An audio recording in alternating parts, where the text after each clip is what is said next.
va fabriquer cette banne. Bon, c'est une fausse banne hein, qui n'existe pas dans la vraie vie, qui était préparée pour ça. Et on va y aller step by step. Le tuto va être en plusieurs bouts, de sorte à ce que ça soit gérable pour tout le monde. Ok, on va commencer par l'image de fond. Donc je vais aller chercher l'image de fond, c'est celle-ci. Je vais l'ouvrir dans Photoshop. Ok, et on va apprendre déjà un tout petit truc tout bête dans les grands fondamentaux de Photoshop. Déjà de pouvoir passer une image d'un fichier à l'autre. Je peux l'attraper ici, de venir la mettre ici, va me proposer. Je pourrais le faire via les calques en attrapant ici la petite vignette du calque. Ok. Et puis il y a une autre méthode qui est pas mal aussi, ça serait de dupliquer le calque. Dupliquer le calque, des fois c'est bon, c'est moins chiant de faire ça, ça évite de bouger toutes ces fenêtres et tout ça, et de lui demander d'aller sur série TV, puisque c'est comme ça que s'appelle l'image, et bim, ok, et il nous l'amène. Ok, ça c'est une première chose. Vous avez sans doute regardé le tuto pour les tailles de l'image. Là, on a une image qui arrive qui est plus petite. Pour nous, bah tant pis, on n'a pas le choix et on va l'agrandir.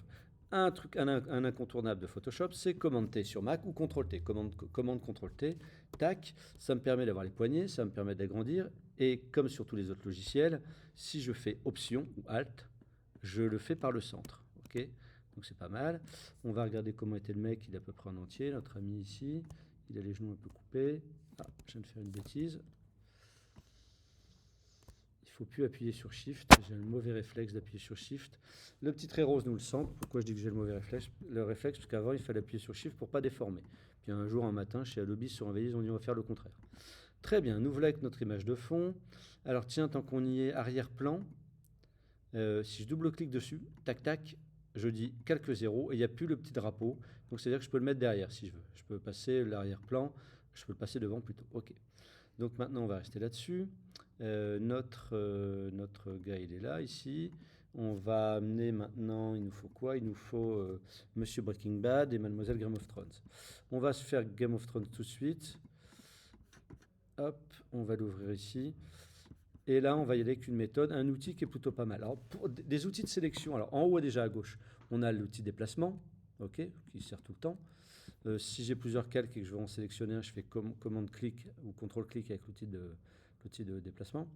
Les outils de sélection, on peut faire des sélections rectangles, on peut faire des sélections lasso polygonal, lasso magnétique, tout ça, c'est pas très incroyable.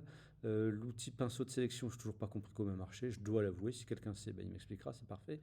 L'outil de sélection d'objets, ça fait 3 versions que c'est là, ça c'est pas mal. Et c'est ce qu'on va utiliser ici. En fait, on encadre comme ça et lui il va faire le job.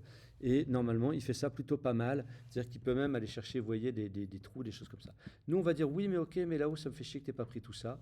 Donc, sachez qu'avec Shift, on peut prendre un autre outil de sélection. Regardez, je vais faire un cas. Non, hop, je fais une bêtise.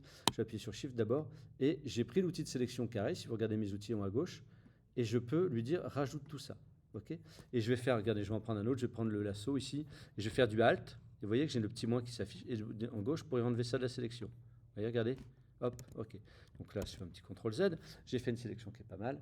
Maintenant, on va apprendre un truc. C'est le masque de fusion. Alors là, est-ce qu'on sera obligé d'en faire un? Oui, on va en faire un parce que peut-être qu'on va avoir envie de retoucher un peu ici au pinceau. Donc je vais faire un masque de fusion et regardez, il est ici. Et ça ressemble au masque de Zorro. Vous avez qu'à vous dire, ouais, si vous en mettez deux côte à côte, ça fait comme un masque de Zorro, du tissu noir avec du trou blanc pour les yeux, bim bam boum. Et regardez, il nous a détouré la chose, mais il nous dit bien, sur le calque de pixel, je n'ai rien touché, j'ai juste mis un masque. Regardez si je désactive le masque en faisant Shift dessus. Ok. D'accord? Donc ça, c'est pas mal. Nous, maintenant, on va prendre ce calque-là, puis là, on va changer de méthode. On va le prendre tel quel, bim, bam, boum. On va venir ici. On a Ginette qui est là. On s'aperçoit, tiens, par rapport à une histoire de taille de l'image, que cette image est un peu plus petite, mais c'est pas grave. On va grossir l'image pour venir la poser comme on a envie de la mettre. Tac, tac, tac, ça en est pas mal ici. Et vous avez vu, le masque de fusion est venu avec. Et regardez, vous voyez, j'ai un petit trou blanc. Donc peut-être que là où on a du blanc, à vérifier. On va désactiver les autres calques. Ce qui est pas mal des fois, c'est de se faire un nouveau calque. Alors comme d'hab, hein, les menus burger, les réponses à vos questions, nouveau calque, calque pixel. Et ici, petite différence avec Illustrator et InDesign, ça s'appelle pas, c'est pas contour et fond. Il n'y a pas de notion de contour vraiment sur Photoshop, pas comme ça. Il y a arrière-plan et avant-plan. C'est débile d'appeler ça comme ça, parce que celle qui est en arrière-plan, vous avez le droit de la mettre devant si vous voulez. Par contre, là, on voit qu'on est blanc. Et je vais vous apprendre un petit raccourci. Je ne vais pas vous en donner 12 000. Là, j'ai mon calque qui est sélectionné. Option effacer. Option effacer va remplir avec la couleur d'arrière-plan, je crois. Attendez, je vais mettre du rouge ici, on va retester très simplement. J'en ai une des deux qui est rouge et l'autre qui est blanche. Je vais faire Alt effacer, ça met du rouge. Commande effacer, ça met du blanc. Et Shift effacer, ça appelle une petite fenêtre qu'on aurait trouvée. Si on ne se rappelle plus des raccourcis, je vous la donne parce que si on ne se rappelle plus des raccourcis, ça s'appelle remplir. C'est dans édition remplir. Okay, et là, on va choisir arrière-plan, avant-plan. Donc, vous avez bien compris, on va choisir une des deux couleurs qui sont là. Ok. Mon petit calque blanc, je vais le foutre derrière pour voir si j'ai tout chez la minette. Tac, tac, tac. Casse-toi, toi. Hop, hop, hop. Et on va se dire qu'on est plutôt pas mal. Ok. Maintenant, je vire mon calque blanc. Je peux le laisser derrière au cas où. Voilà, ça ne mange pas de pain de le garder. Je réactive celui. Et je vais aller chercher Monsieur Breaking Bad. Monsieur Breaking Bad, on va le détourer d'une autre façon. On va le détourer de façon professionnelle, c'est-à-dire à la plume.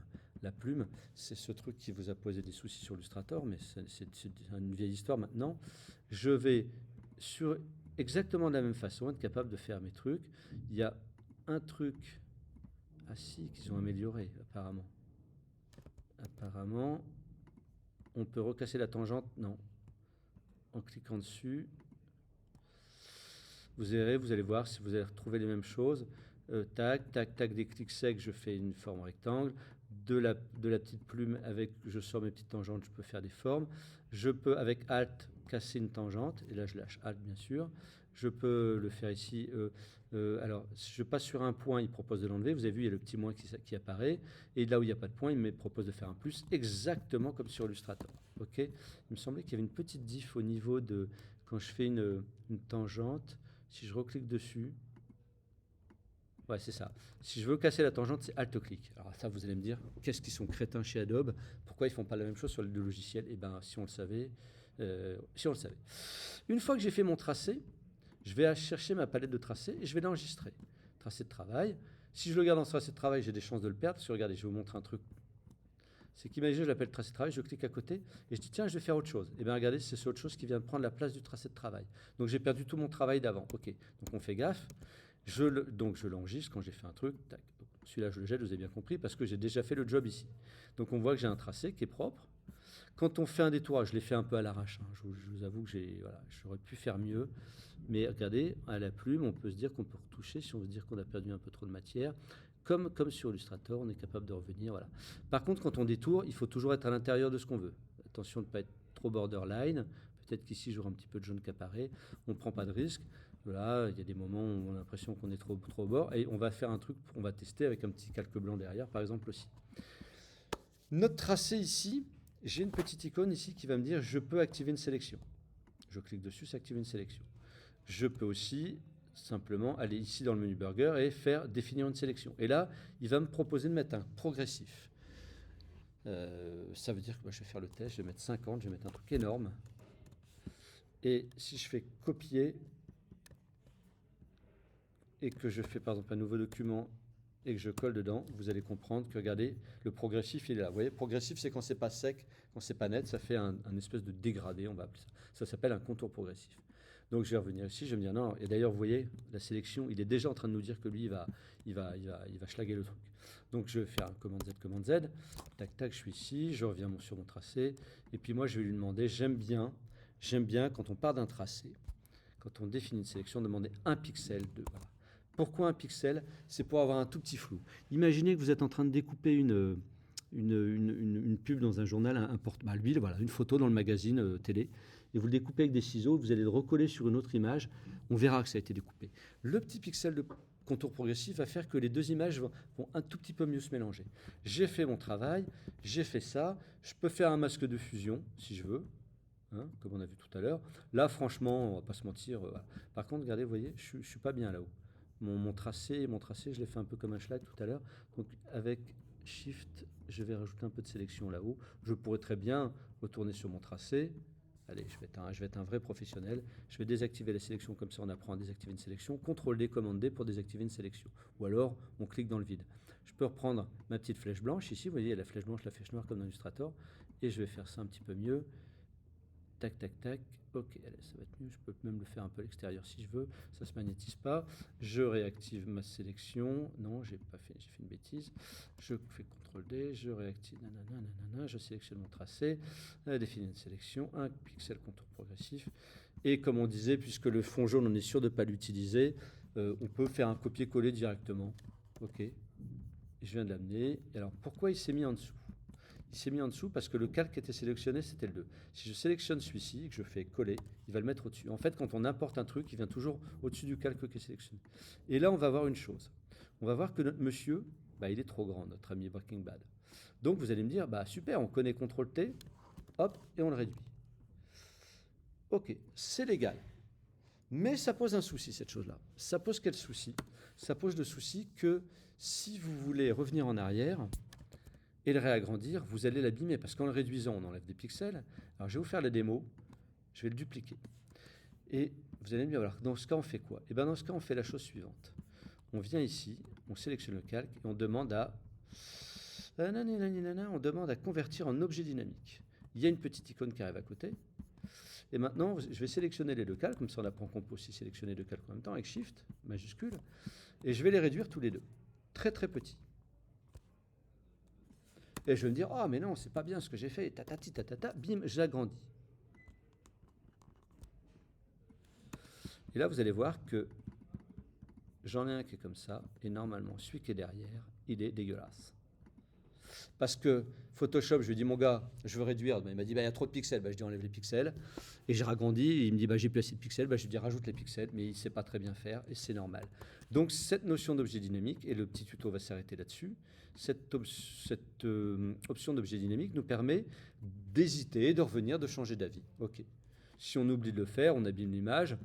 Mais c'est pas grave, au pire, si on le fait, moi il y a très longtemps, avant que ça existe, il n'y avait pas d'objet dynamique, on agrandissait, on réduisait, quand on était content, on allait rechercher une nouvelle image, on allait reprendre son image source et on la collait à la bonne taille. Ok. Voilà pour cette première partie du tuto. Donc on est déjà, par rapport à notre visuel, regardez, petite astuce, je fais Alt-clic, Option-clic sur un calque et ça masque, ça n'affiche que celui-là et ça masque tous les autres. Voilà, notre bonhomme il est trop gros, donc je vais le réduire un peu. Et puis la meuf à droite, c'était plutôt pas mal. Donc je viens ici, je prends mon truc, CTRL-T, puis là, il n'y a pas de question à se poser. On sait qu'on ne va rien abîmer. Et on va venir jusqu'ici pour ne pas avoir le fond derrière. Peut-être qu'il faudrait agrandir notre ami d'image de fond, notre arrière-plan. Alors là, on ne l'a pas mis en objet dynamique. Vous allez me dire, on va l'abîmer. Non, on ne va rien abîmer parce que rappelez-vous que dès le départ, l'image était trop petite. Donc si elle est trop petite, c'est qu'il n'y a pas la matière. Et ce n'est pas parce que je fais un objet dynamique. Et entendez bien cette phrase, ce n'est pas parce que je fais un objet dynamique avec une petite image que quand je l'agrandis, elle peut être belle. Objet dynamique ou pas, l'image de base, si elle est trop petite, elle est trop petite. OK pour tout le monde? Donc je vais refaire un petit Walking Dead ici, un Breaking Bad, ding ding ding. Et là, allez, là on est pas mal. CTRL S, et ce document ne peut pas être enregistré en format JPEG. Ben oui les amis, c'est normal, puisque, tac, on va l'appeler OK comme ça, c'est parce que j'en ai déjà 12 000 qui ont le même nom. Et parce que donc ça devient un format Photoshop. Donc c'est un format avec les calques. C'est un format de travail. OK, voilà. C'est fait et je vous dis à très bientôt pour la suite.